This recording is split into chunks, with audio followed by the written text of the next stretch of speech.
Hello friends मैं AP आमार चेनेलटुलैके आपनालोকক स्वागतम जानाइछु। আজি मैं आपनालोকৰ ওচৰলৈ এটা নতুন ধুনীয়া টেস্টি ৰেচিপি লৈ আনিছো। ৰেচিপিটো সাগে আপোনালোকে সকলোৱে খাই পাইছে আৰু নামো শুনিছে নিশ্চয়। ৰেচিপিটো হৈছে ভাপত দিয়া মাছ। আহকচোন ভাপত দিয়া মাছটো অতি কম সময়ৰ ভিতৰত কেনেকৈ খায় আমাৰ লগত চাওক আৰু প্ৰথমৰ পৰা শেষলৈকে ভিডিঅটো চাওক আৰু আমাৰ লগত এনজয় কৰক। Let it bang, bang. এতিয়া আমি গেছটো জ্বলাই লৈছো। ইয়াত এটা বিলাহী পুৰি লম। এনেকৈ লাহে লাহে বিলাহীটো পুৰিব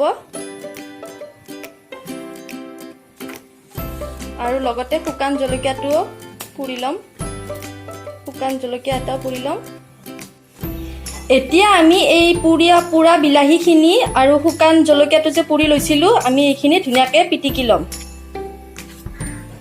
এইখিনি আমি ধুনীয়াকৈ পিটিকি লম।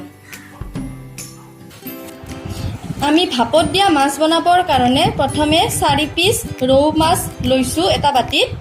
এতিয়া আমি ইয়াত নিমখ দি দিম।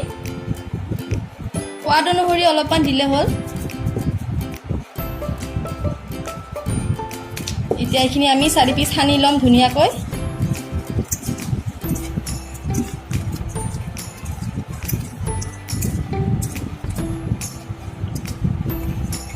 এয়া ধুনীয়াকৈ সানি ললো।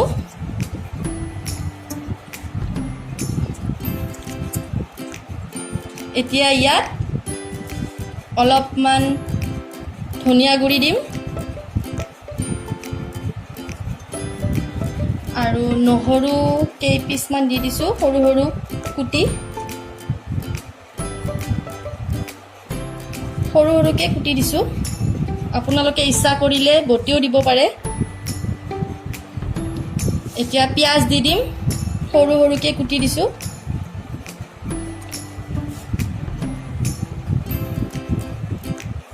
এটা পিয়াজ লৈছিলো মই।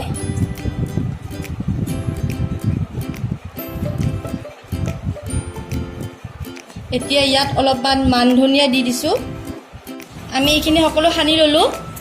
এতিয়া আমি বিলাহীখিনি যে পুৰি লৈছিলো সেইখিনি ইয়াত দি দিম ওপৰত। পুৰি লোৱা বিলাহীখিনি আৰু শুকান জলকীয়াটো যে পুৰি লৈছিলো সব মিহলি কৰি ইয়াত দি দিম। এতিয়া ধুনীয়াকৈ সানি ল'ম আৰু এতিয়া ইয়াত অলপমান মিঠাতেল দি দিম।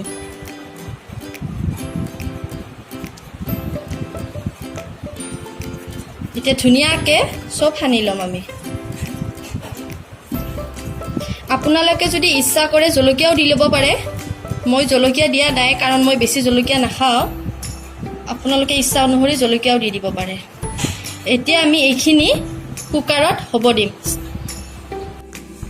এতিয়া আমি এই কুকাৰটোত এই বাটিটো হ'ব দিম আৰু ইয়াৰ ওপৰত এখন আমি ঢাকন দি দিম যাতে বস্তুখিনি আমাৰ ওলাই নাযায়।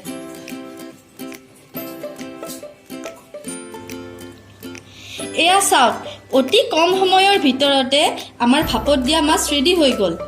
দেখিয়ে এনেকুৱা লাগিছে যেন খাবলৈ বহুত টেষ্টি হ'ব নহয়নে? আপোনালোকেও ঘৰতে এনেকৈ ভাপত দিয়া মাছ বনাই ইয়াৰ সোৱাদ লৈ চাওকচোন। নিশ্চয় ভাল পাব। এই ৰেচিপিটো চাই কেনেকুৱা পালে আমাক কমেণ্ট কৰি জনাব আকৌ। আৰু লগতে লাইক শ্বেয়াৰ আৰু ছাবস্ক্ৰাইব কৰিব নাপাহৰিব। আমি আকৌ এটি নতুন ৰেচিপি লৈ আপোনালোকৰ মাজলৈ আহি আছো। তো তেতিয়ালৈকে বিদায় দিয়ক। ধন্যবাদ।